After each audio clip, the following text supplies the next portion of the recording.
Hi hello friends, super കൺപണി സീരിയലിൻ്റെ promo വിശേഷങ്ങളിലേക്ക് എല്ലാ കൂട്ടുകാർക്കും സ്വാഗതം. അങ്ങനെ മാനസ വന്നിട്ട് കൺമണിയോട് കാര്യങ്ങളൊക്കെ തിരക്കുന്നുണ്ട്. കൺമണി അവിടെ നിൽക്കുന്നത് മാനസയ്ക്ക് ഇപ്പം ഇഷ്ടമല്ല. അതുകൊണ്ട് എങ്ങനെയെങ്കിലും കൺമണിയെ പറഞ്ഞയക്കാൻ വേണ്ടിയിട്ട് ഓരോന്ന് ഒപ്പിക്കുകയാണ്.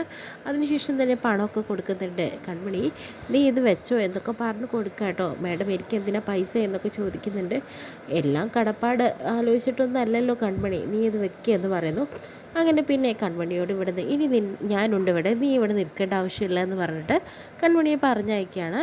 അതിനുശേഷം തന്നെ വീട്ടിലാണ് കാണിക്കുന്നത്. ലക്ഷ്മിയാണെങ്കിലോ പറയുന്നുണ്ട്, എന്തായാലും അച്ഛൻ്റെ ചികിത്സയ്ക്കോ അതുപോലെ തന്നെ ഇതിനൊന്നും പൈസ ഒന്നും കൊടുക്കുന്നില്ല. അതുകൊണ്ട് തന്നെ ഇവിടെ എൻ്റെ കയ്യിൽ ചാക്കി കണക്കിന് പൈസയല്ലേ ഇരിക്കുന്നത് എന്നൊക്കെ പറയുന്നു. അതിനുശേഷം തന്നെ അച്ഛനെ വിളിച്ചിട്ട് വേണ്ടിയിട്ടുണ്ട് എൻ്റെ അവസ്ഥ കണ്ടിട്ട് കൺമണിയോട് പറയുന്നുണ്ട്, കൺമണി നീ ഒന്ന് പോയി കാണണമെന്ന് പറയുന്നുണ്ട്. ഇതൊക്കെയാണ് നാട് നടപ്പ്, അത് ചെന്ന് ചെയ്യേണ്ട വേണം എന്ന് പറയുന്നു. കൺമണി വരുണിനെ കാണാൻ പോകുമ്പോൾ വരുണിന് നല്ല അടി കിട്ടിയത് കാരണം വരുണിനൊന്നും സംസാരിക്കാൻ സാധിക്കുന്നില്ല, കരയാൻ മാത്രമേ പറ്റുന്നുള്ളൂ.